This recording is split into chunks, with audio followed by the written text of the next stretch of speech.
Yeah, today, as you can see from the title, I will be mucking around with trying to figure out this campfire. It's all, I just started mucking around with it last night and then realised I absolutely had no idea how I was going to draw this. I'm kind of going a bit with this translucent layer here, and kind of drawing in the flames of this kind of see-through layer. It's kind of something similar that I did with the first Elijah Crumpet book, where I had a whirlwind of cleaning going on,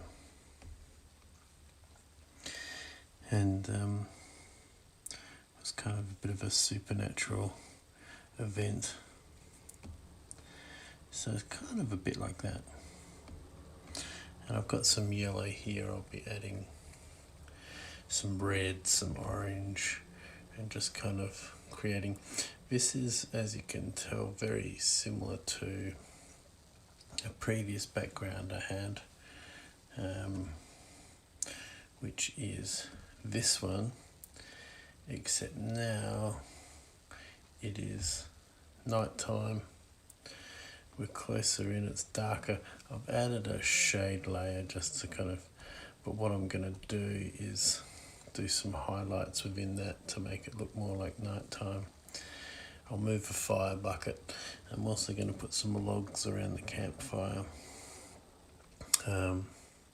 for kids roasting marshmallows. So it's a bit of the same kind of background as I had for another one, but it's kind of more zoomed in and nighttime. Different shot, same location. Speaking in filmic terms, which I normally tend to do. My iPad's still incredibly smashed.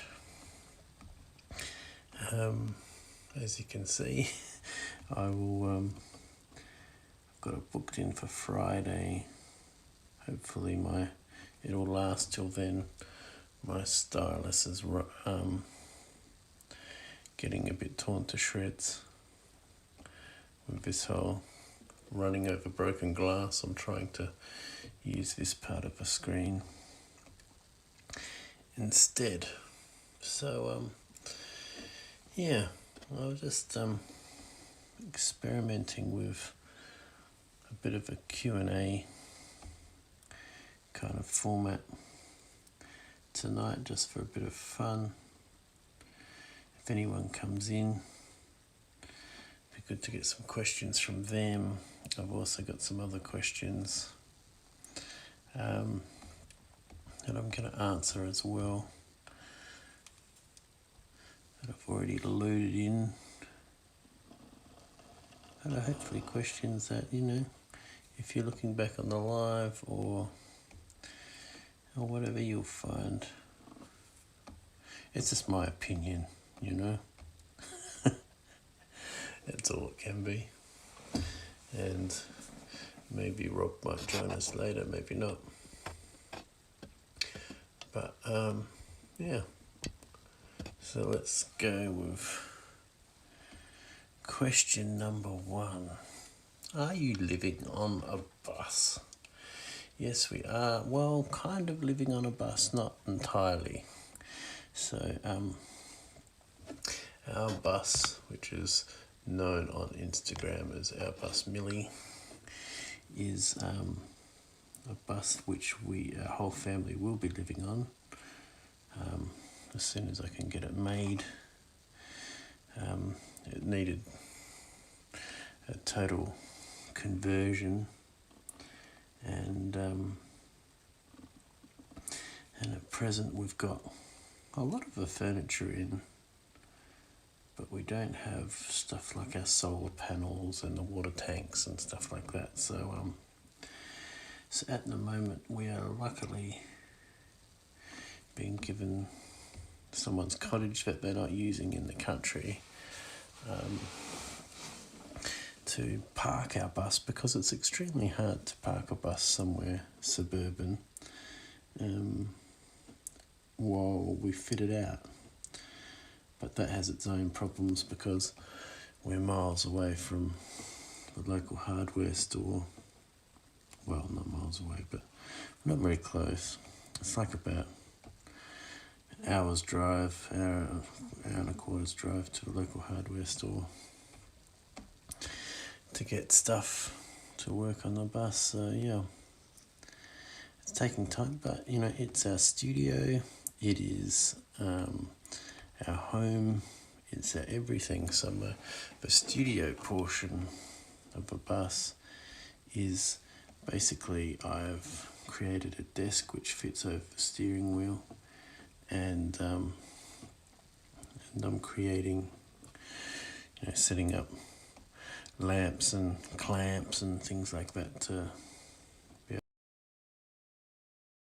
I'm using cellular data to go live. Got a massive cellular data plan which actually works in remote locations, so I can do this live. Yeah, and also the other thing is with doing these lives in the studio, in the bus, because we're actually sleeping in the bus, is that the kids are sleeping in the back, and if they wake up, kind of at this stage, got to end the live stream and go and kind of tend to that. However, in the future, when I can get ahead of the game a bit, get some pre-recorded video, I can play the pre-recorded video, mute the microphone, and go and sort out the kids, and then get back to the live stream.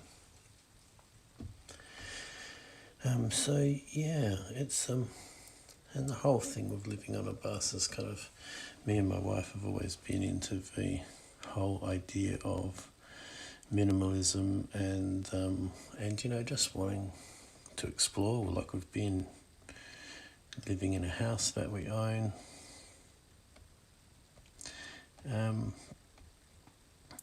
for quite a while, and you know, with all the kind of lockdowns and whatnot, we've just been thinking, you know, I'd really like to get out and explore the world, but it's going to have to be local, as well as living in your home. So we've rented out our home,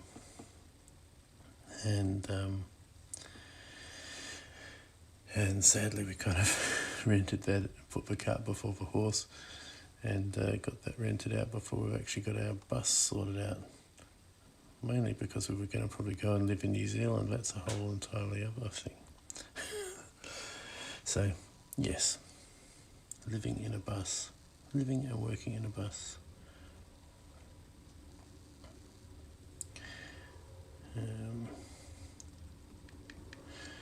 Liking the way the flames are turning out here. I think when I get a mixture, I even get a bit of overlap. I'm even gonna hide those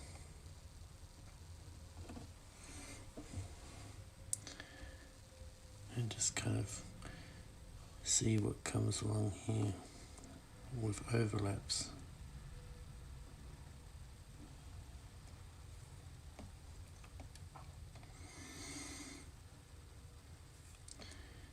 See how that looks.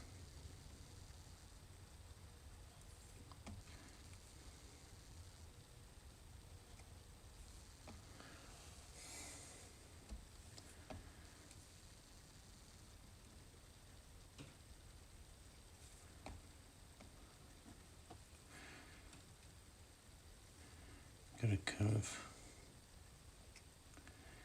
get my inner hot rod flame job kind of channel that energy.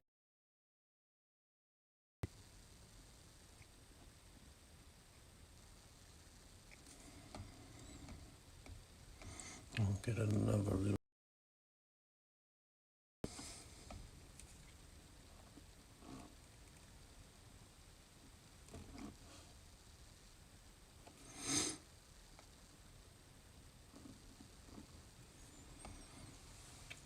See how that goes.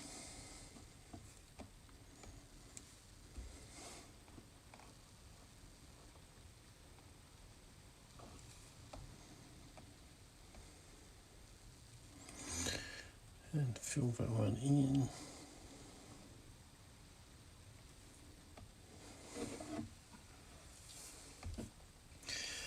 Lovely, lovely.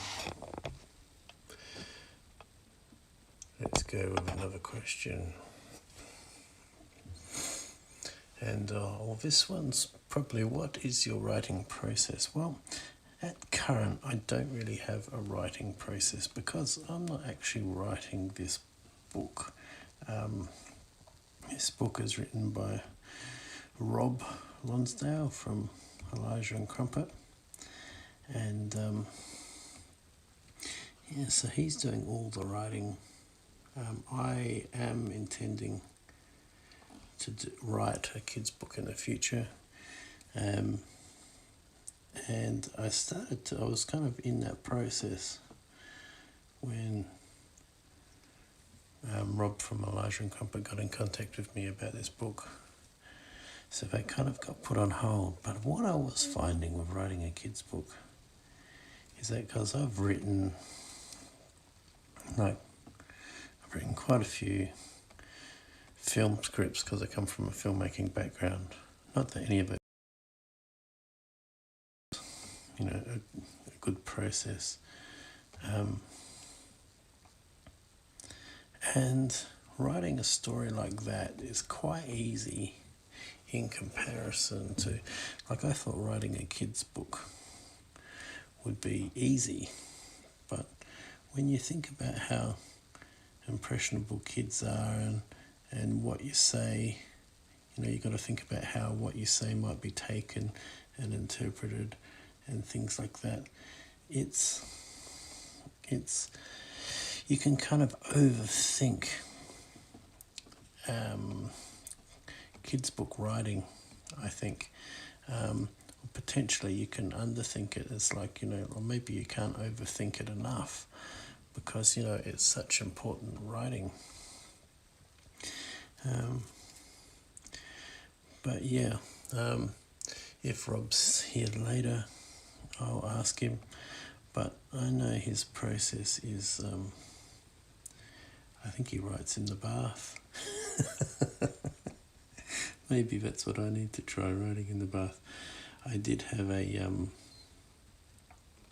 podcast interview with Lucy Pierce, and she came up with an idea for writing kids' books where she says she knows what she wants visually to happen in the book. And because she's an illustrator and designer first up, not an actual writer first up, she starts with the images and then creates the story kind of in place, which I thought was a very interesting way of going about it. So, yeah, there's definitely no easy way. I mean, there never is, but writing in a bath sounds quite appealing, as long as you don't, drop your computer in it or your phone.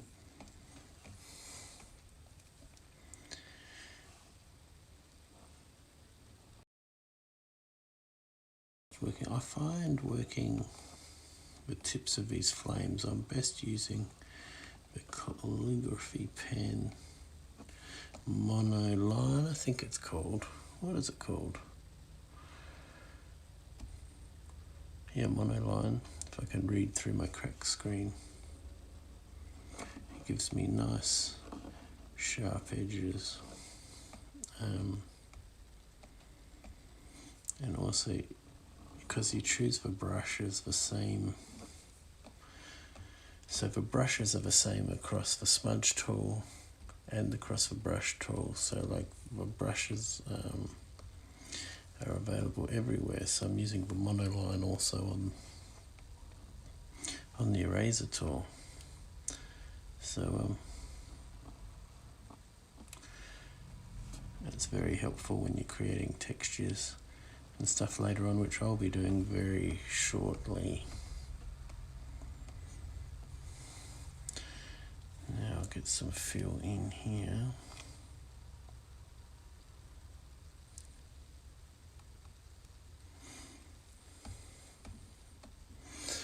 And now I can bring back my yellow flames and highlights, get my red flames. My yellow flames are about 40%. Opacity.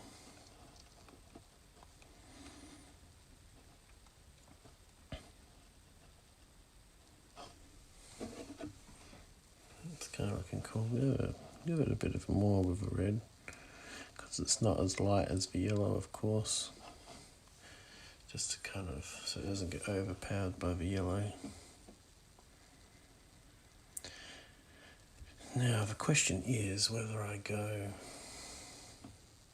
do my highlights for the red flames in the same layer 6, like this. I'm going to give it a go on one that doesn't overlap and see how that looks. It's all completely new territory for me. That doesn't work. Oh, you know why, because it's red.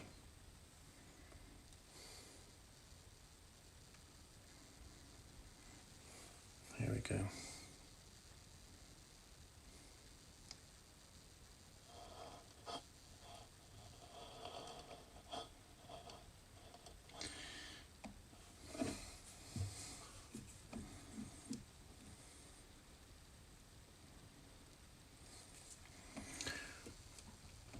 And just so you know, like the other night, so I did have like about an hour and a half live stream that came through on Twitter completely fine, but cut off at half hour point on YouTube, and that was because I took a message on my phone and went across to Messenger to see what was up, and for some reason it came back to the live, kept recording, and I thought, oh, that's cool, I can go on my phone and go out to pop out of a live stream, check a message, and then come back in. But it obviously disrupts YouTube too much. So the YouTube stream got cut short, sadly. That was my last YouTube stream.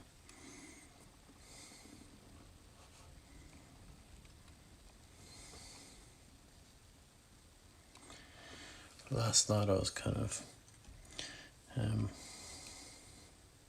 it's always a bit tricky being an artist who wants to do like live streaming and stuff like that when you got kids. And last night, whole live planned, kids weren't going to sleep, and it was getting closer and closer. And of course it was one that I'd basically put the countdown up on and everything like that, so it was getting closer and closer, kids not going to sleep and getting quite stressful. And so I had to cancel last night, and I messaged Rob and said, look, I'm probably going to have to completely rethink this idea of live streaming, because it's just too unpredictable, blah, blah, blah, blah, and, you know, with kids and uncontrollable kind of situation. But then, you know, it's funny how things just kind of happen. I saw a live stream from Art Storefronts, basically a company which helps market artists, because that's probably one of the bad at is marketing themselves. And so this company, I haven't looked into them too much, but it looks like this company basically help you market your artwork. And so he was on a live stream Q&A, and I just asked him, you know, what's the best content for artists? And he said, without a doubt, live streams. So I thought, okay, I better get back into live streams, even though there's absolutely nobody here on YouTube, Twitch, or Twitter. But, you know, I didn't put the call out like I said.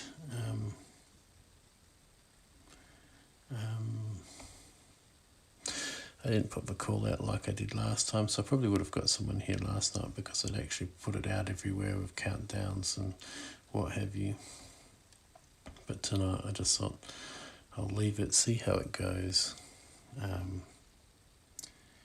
All going well, I'll hit live. And so, like, I hit live, but the only problem is with not scheduling it and not promoting it is you don't really get anyone there. So anyway, I think I'll keep persisting with the live and try and make that work. Okay, this is coming along all right. It's kind of the style, it's in keeping with the kids' book kind of style, which I like. I like this kind of cut out shapes feel to the drawings. So let's get to our next question, which nobody asked, but who do you self-publish with and why? This is really probably another question which is more suited to Rob. I thought that would be good to put some in that are suited to Rob as well as me, because it's been great. Rob's been on a lot of the live streams with me, and we did attempt to do a Q&A thing before, didn't get much response, so I thought that's a thing. Here's probably a tip for live streams, is like, so today when I was having lunch, I was just kind of having a look at other people's live streams and going, hang on a minute, there's all these questions in other people's live streams which there's no reason why, like,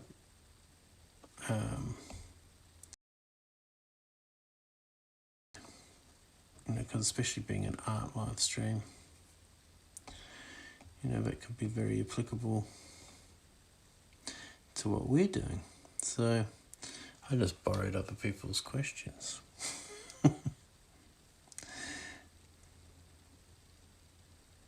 Which I think is...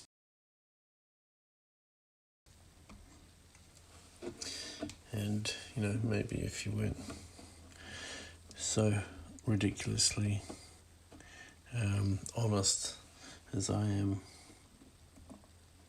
you'd just pretend they're real questions that people have asked. And they are real questions that people have asked, just on other people's live streams. So anyway, for the first kids book we have used Ingram Spark. I think mainly the big reason, because, you know, the big two, Ingram Spark and also, you know, printing through Amazon. But Ingram Spark is good for getting out into libraries and and bookstores, like your regular bookstores that you can order online. And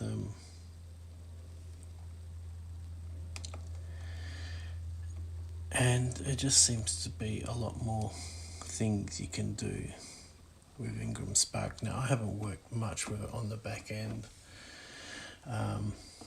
because this isn't my book, and the other book wasn't my book. So basically, all I'm doing is supplying the images. These are all double page. I've got the dimensions. I've got it in CMYK. I've got 300 DPI. And these pretty much I have to save it all as a PDF, like one PDF. So the whole book is like one file, PDF with all the pages saved, and upload it, and they send you out a like a proof copy, and we had a few issues the first time, because the first time I made these images massive because I thought, well, shrink them down and they'll be ultra high resolution, and it kind of messed with the system. It wanted to so if this was my double page spread, the printed version would look like that, and you go, oh, hang on a minute, something didn't work right here. So it's good to follow what the regulations of what they say. Now we'll get some orange kind of glow here. It's all a bit of a kind of dappled fire at the moment. I played with some other filters before, but they're not really in keeping with the rest of the book. I was mucking around with, so let's get rid of these ones for a second. So I was mucking around with this kind of brush effect and stuff, and going, no, that's not really, but I mean, it's poorly done, but I didn't want to go much further with that. Then there was this kind of glow thing, these green lines there, was just something else I was doing. So it's really, I think what we've got going here is a cool kind of look, a stylistic look, which I'm happy with.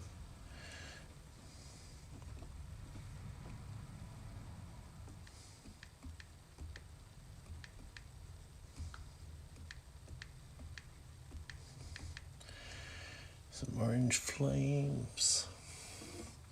A bit of my coffee before it goes cold. And let's have a look at another question. Here we go.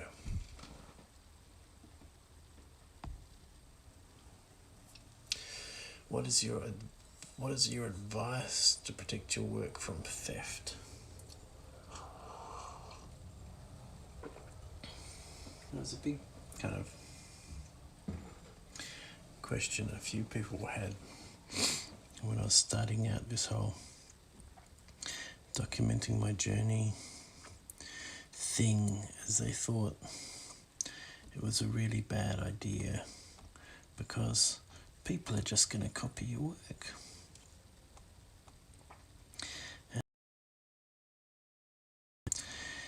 And I thought basically, well, yes, they are. But firstly, no one, like, people are doing their own stuff. They don't want to, they couldn't be bothered copying someone else's as well. Like, that's my first thing, is that my first argument to that is that people are actually lazy and there's no way that they want to copy it in the first place. Everybody thinks that their idea is better than yours and more valid anyway, so it's, you know, there's not a lot of, you know, it's thinking very highly of your work, thinking that, oh, someone's going to copy it because it's just this magnificent thing, which, you know, you want to try and make it as magnificent as possible, but still.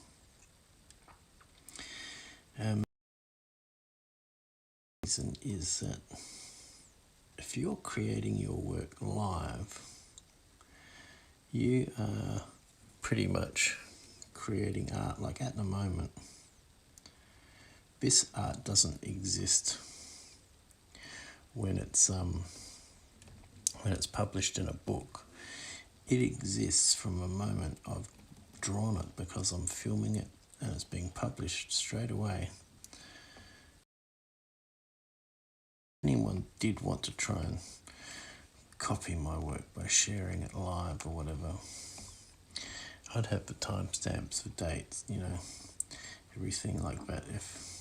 If you got really excited and wanted to take someone to court over it or whatever.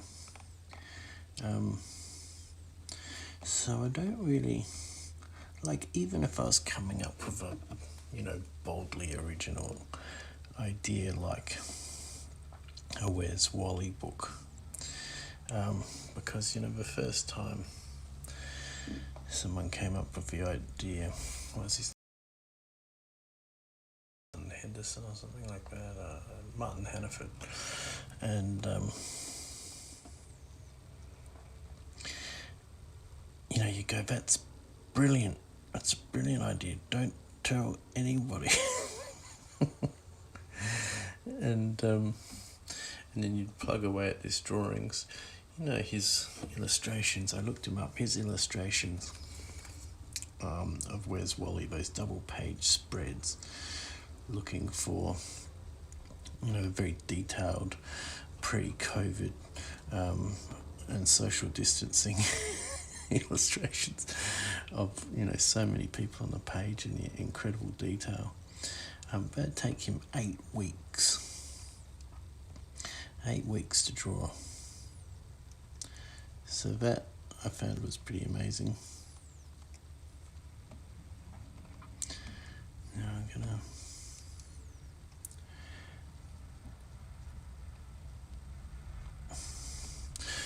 but I kind of looking at his net worth. I think he probably ended up getting paid about $1 million for each double page spread which he created. So I think he's doing pretty good. But anyway, so you come up with that brilliant conceptual idea of we're going to have this highly detailed page where you've got to find the character amongst the page. There's no reason why, if live streams were a thing when he was creating that, that he could have, because if anybody copied him, he'd have the digital proof that it was his concept and his idea, and blah blah blah. I mean, you always run into the problem of having copycats, or you might if you've got a very original concept like that. But I suppose you get my point. But then again, you might want to go, okay, well, I want to get one book published and out there, so the idea is well and truly my idea, my concept. And then you could document the production of the next books. But I don't know. Now, do we want a bit more? I think we want a bit more orange over here.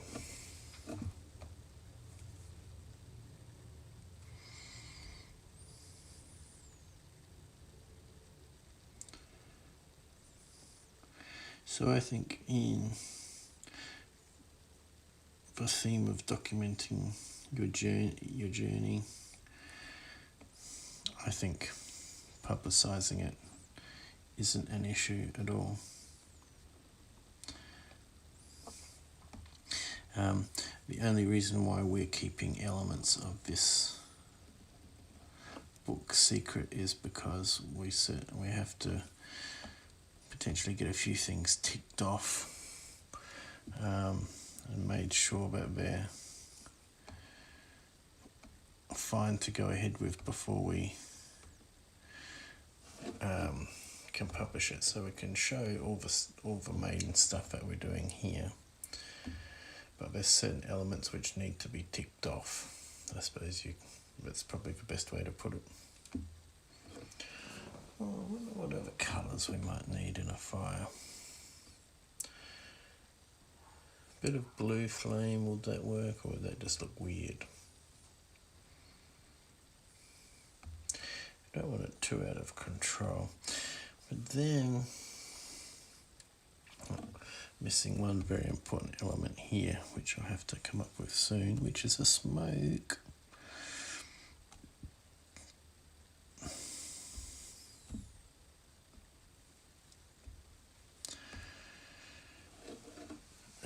Okay, so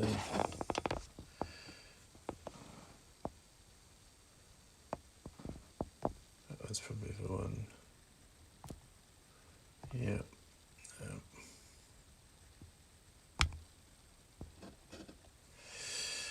So this next question is, how do you do art time lapses? Well, in all of these digital illustration programs, and I've got experience now in Adobe Draw and Procreate, they both have great features for saving time lapses of your art. I'm finding Procreate once again is better here because it gives you so many more options. Just to show you, so like here you can video time-lapse recording. Now in the setup of this, I think it's in Canvas. No, I think it's when I'm setting up the actual thing. It gives me the option whether I want to save it as 2K or 4K resolution time-lapse, so you can get very high resolution time-lapses of your work. And like, you know, just for instance this one here, you know, you can see the whole process, and that's really an easy to create time-lapse. It takes no time at all. It's just a press of a button and setting up your program properly to start with. Just going to have a bit of coffee.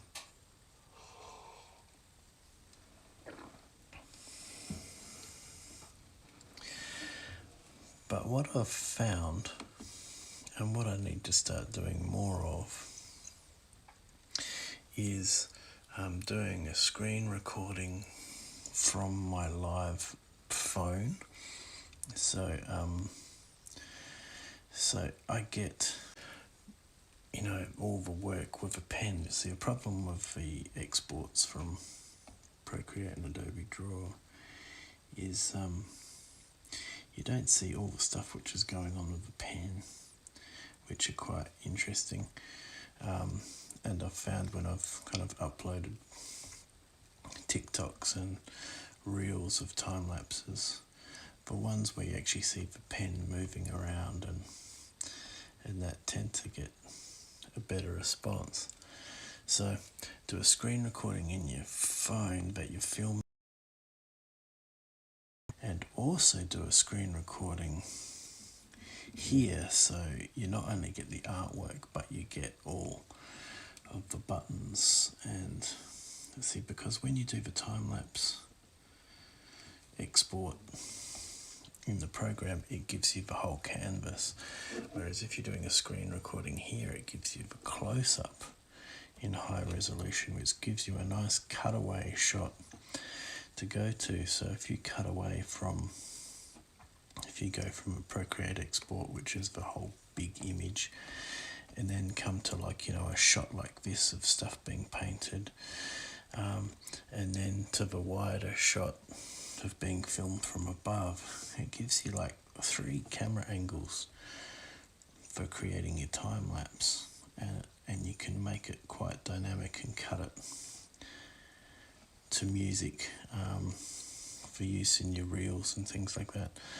I don't always have enough time. By the time I've done my live stream and got all the drawing done I've had to get done, I don't have time to kind of play around with making them as breathtaking and amazing as humanly possible, because I get about 6 hours sleep, and I really need to stick to that, because when I get down to like 5 hours sleep or something like that, then it becomes a real issue. I am one grumpy daddy the next day. That's not fair on the kids.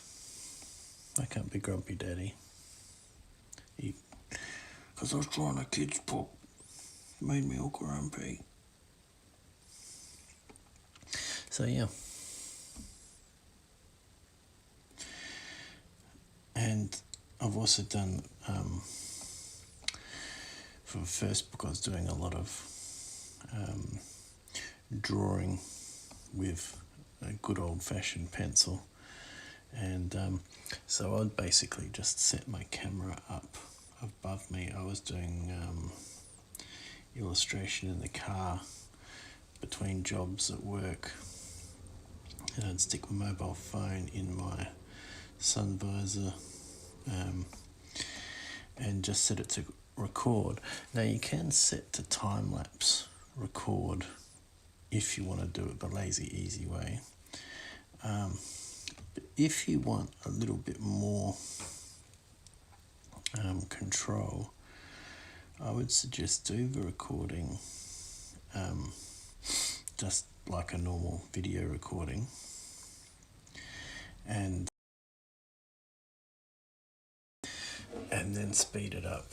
Now I use, for all my video editing work, I use iMovie on my phone, and if you use the speed up function, you can basically, so if you've got an hour long illustration, if you put it up to full, it will bring it down to half an hour.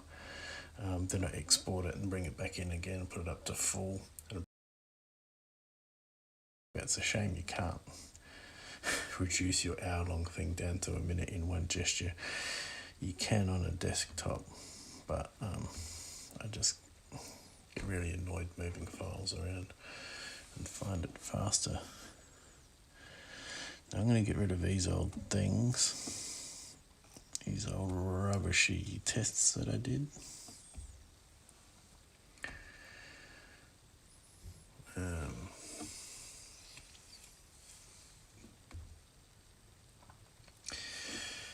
Now this is going to be interesting. Pardon me. Here's some smoke.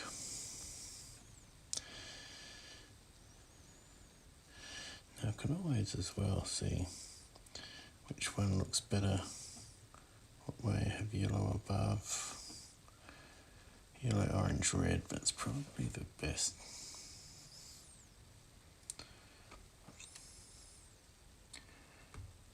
Way to have them. Yeah, I like what's happening on the overlaps.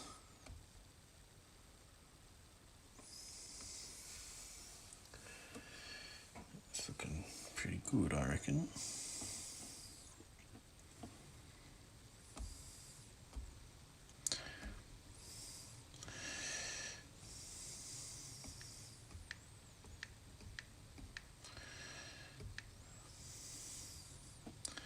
So I could potentially use a brush for this, but I'm thinking of keeping with my kind of kids book drawing style and just kind of muck around with some cloud kind of shapes.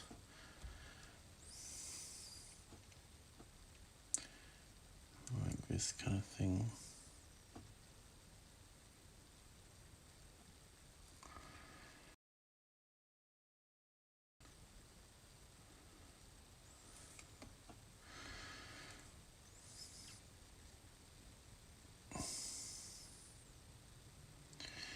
This is all new territory for me here. I've never drawn fire before.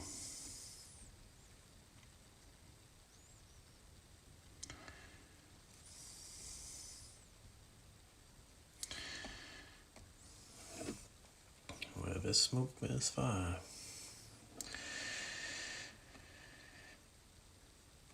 So while I muck around like this, let's go another question. What have I got here? I think I might just have one question. What's the best content you can make to promote art? Well, I would say initially it's the content that you can make, if you know what I mean, because everyone has varying sets of circumstances. Like me, being a dad, we're on a bus, you kind of, and the fact that I've got very little time, because during the day, I'm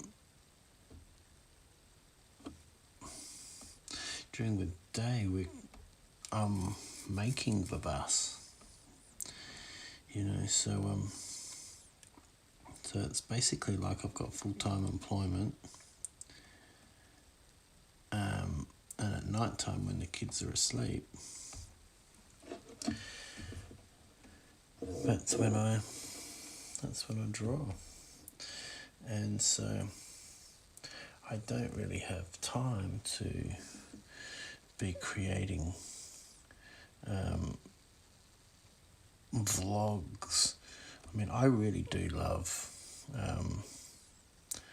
like kind of Casey Neistat style vlogs, daily vlogs. Man, I would love to do daily vlogs, and I tried for a while. I did it. I tried to make it as easy for myself as possible by doing 1 minute daily vlogs. But even 1 minute, to try and edit it and make it slick and make sense and all that kind of stuff actually takes up quite a bit of work that is not your artwork. Like, you're creating a video but not creating your art at the same time.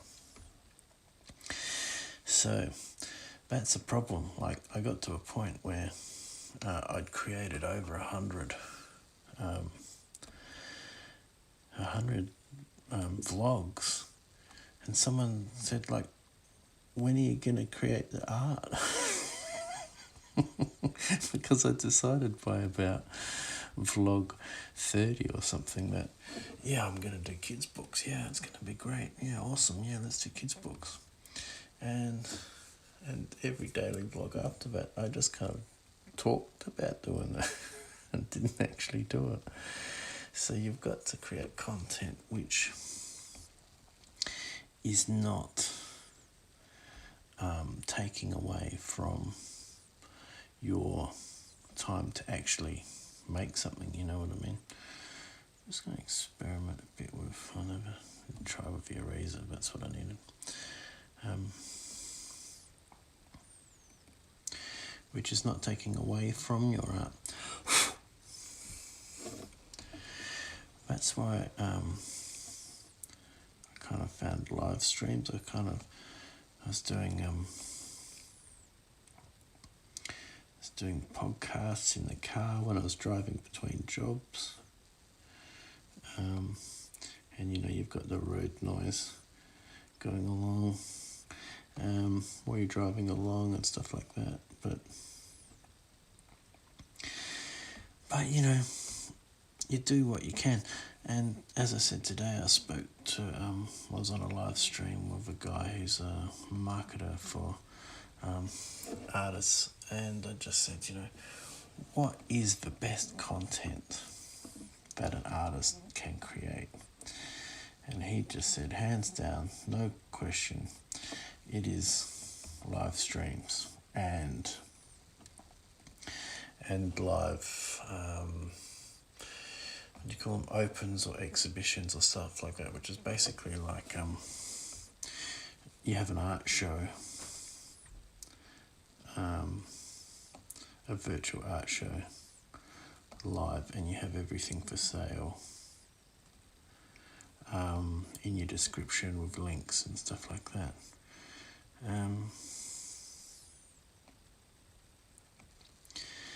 And he says that hands down is the best content you can make. So I suppose that's another reason why I thought, well, I need to try and make the live stream work. I kind of just don't want to just be sitting, like when there's nobody here, I just don't want to be sitting here drawing quietly, not providing any value, because I want to provide value. I think what I think is value, what I think I'd want to listen to, and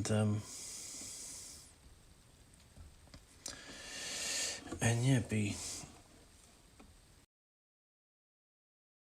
these fake questions.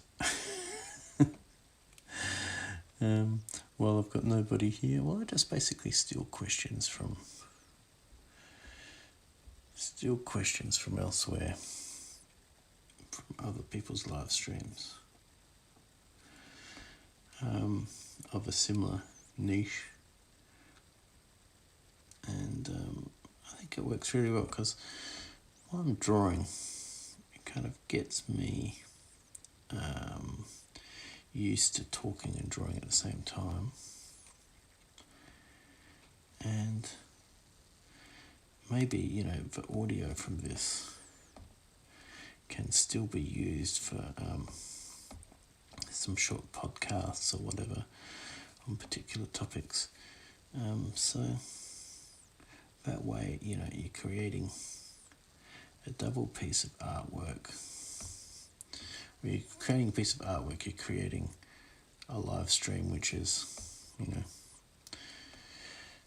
content as well, and then maybe creating a podcast too.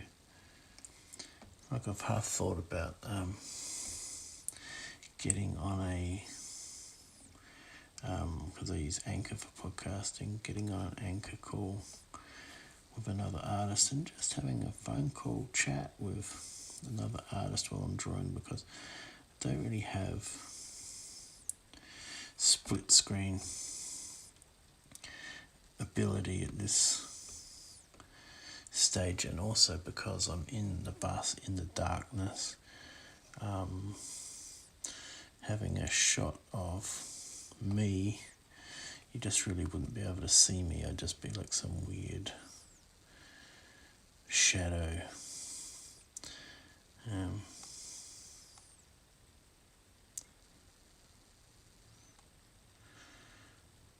Kind of liking that effect. And so I'm going to have some logs around here that kids are sitting on too.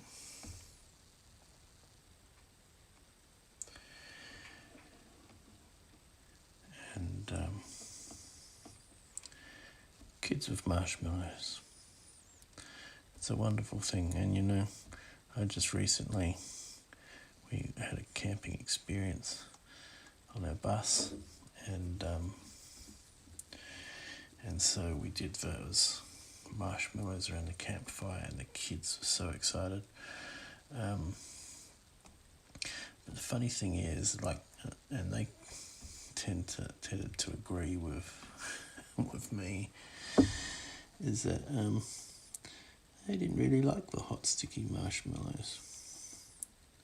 They're too goopy and too yucky,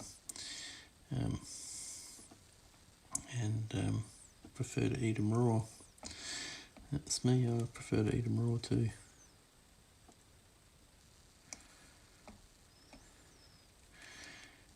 So hopefully this kind of cutout effect is, I'm really liking this kind of cutout effect personally. It's the kind of style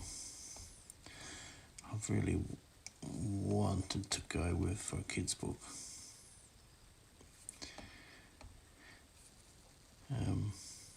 Without it being too kind of paper cut out, just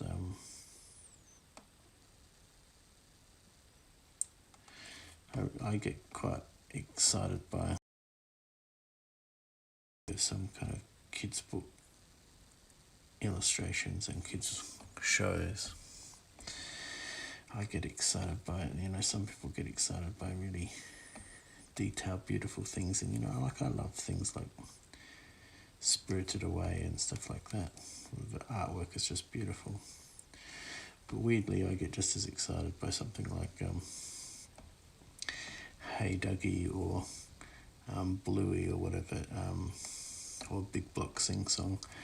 Just about the pure simplicity of what you can reduce an image to, and still be funny, and still tell a story, and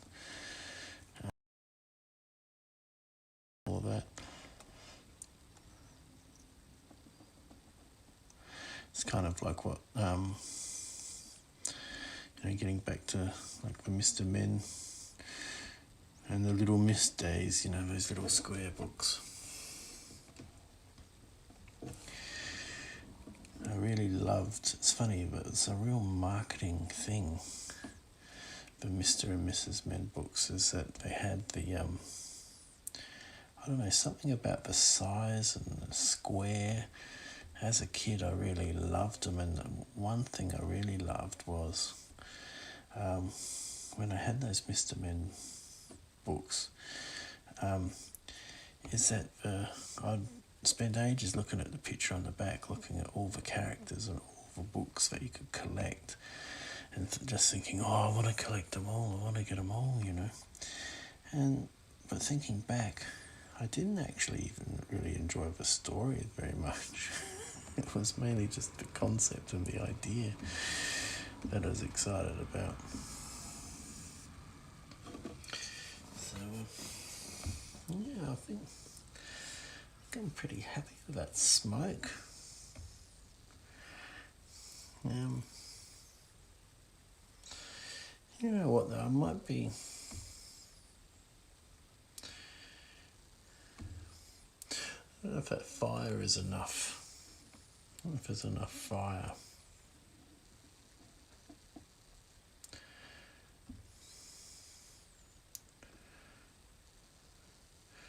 Let me get something above orange.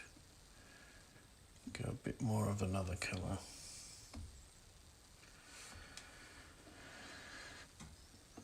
I'm getting carried away here. It's taking too long. I've got deadlines.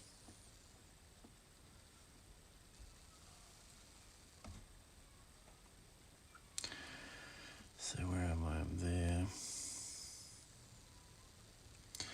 It needs to be a bit more of a fuel fire.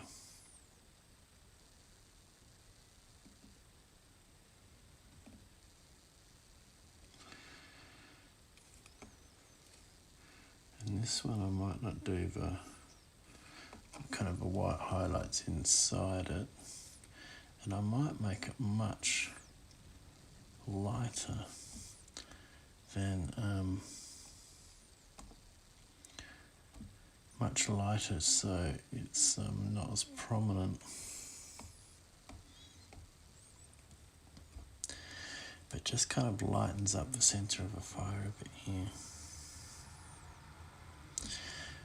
because kind of the flames look a bit sparse.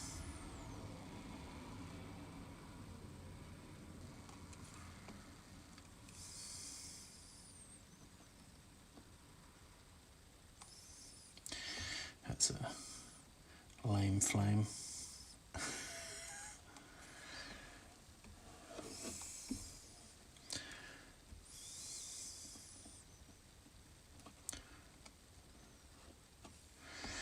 So, I don't know, kind of feeling a bit better about live streams now after that reassurance that I had this morning, and you know, kids will always be unpredictable, but you know, if they ruin your live stream or whatever, isn't that what they call authenticity? Just being real authentic. And then being what they class as relatable. For all these other parent kids book illustrators out there.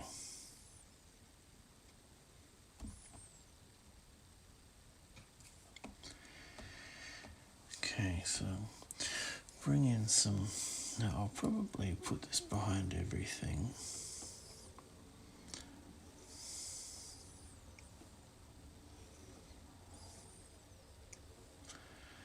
And lighten it right down, and like I was saying,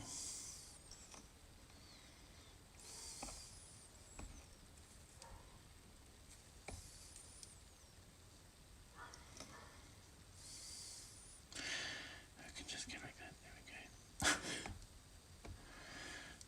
Get one in here.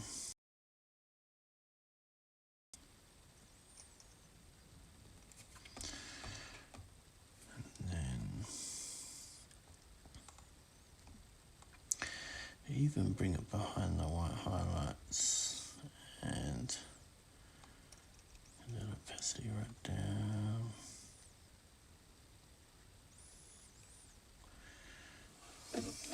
Maybe.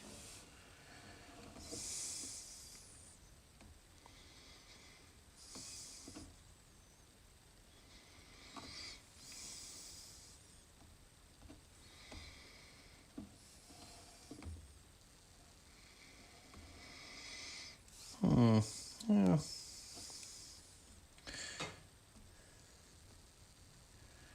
I think with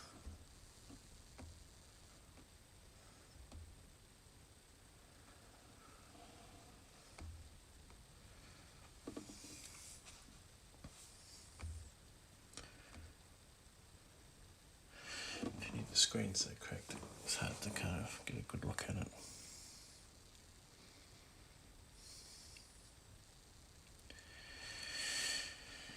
Now, just so this page doesn't look like a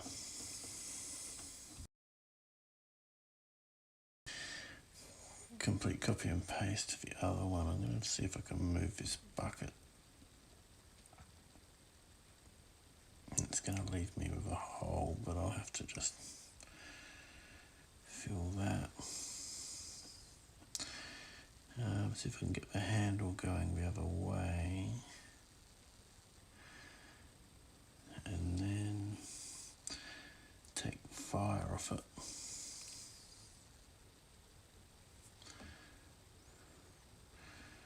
It's just kind of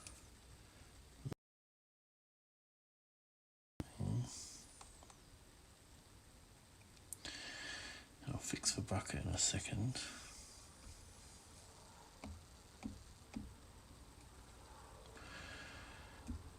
Get the mono, get the colour matched, get the big brush. Why isn't that matching? Should be matching perfectly.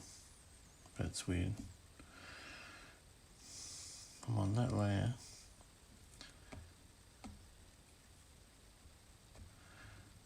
Colour matched, and it's a completely different colour. That is weird. Why would it do such a thing?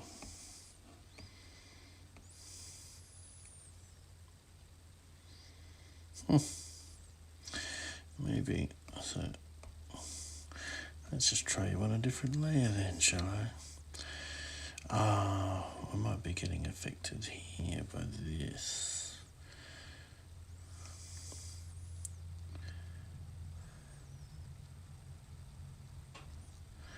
No. See, that colour up there is not that colour there.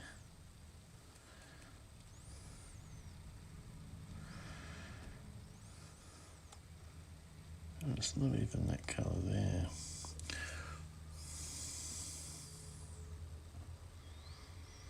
This might be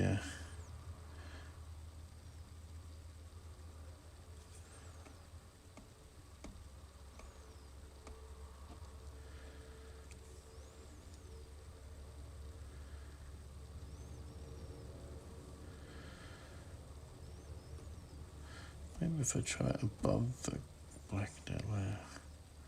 Ah, yes, okay. Why are you doing that then? It doesn't seem to make sense.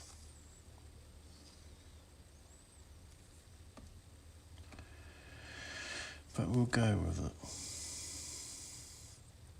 I only get 15 layers too, so I'm going to have to do some merging here.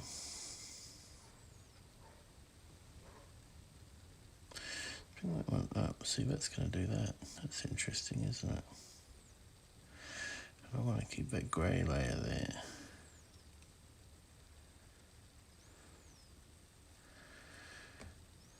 Work out what layer my bucket's on.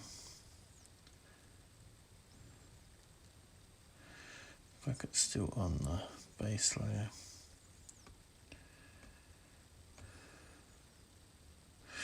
Yeah, anyway, let's see what happens if I match this. See if that works.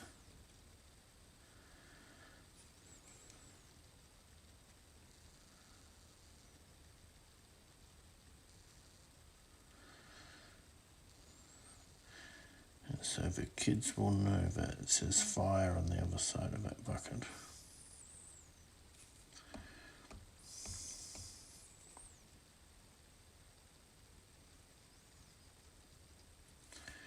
Because the bucket turns around because the handle's facing the other way.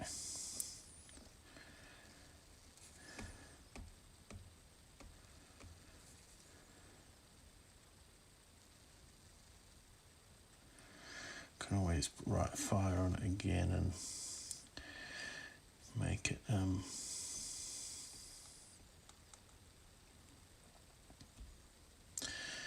sketching HB.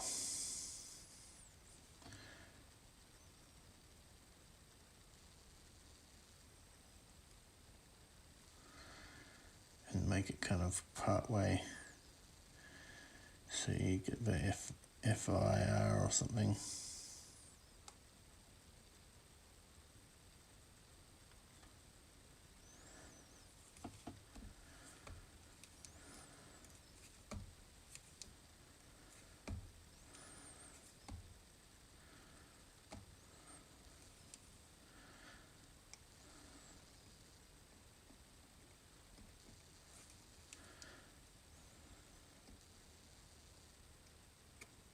I was going to go back between pencils, brushes, whatever they want to call them.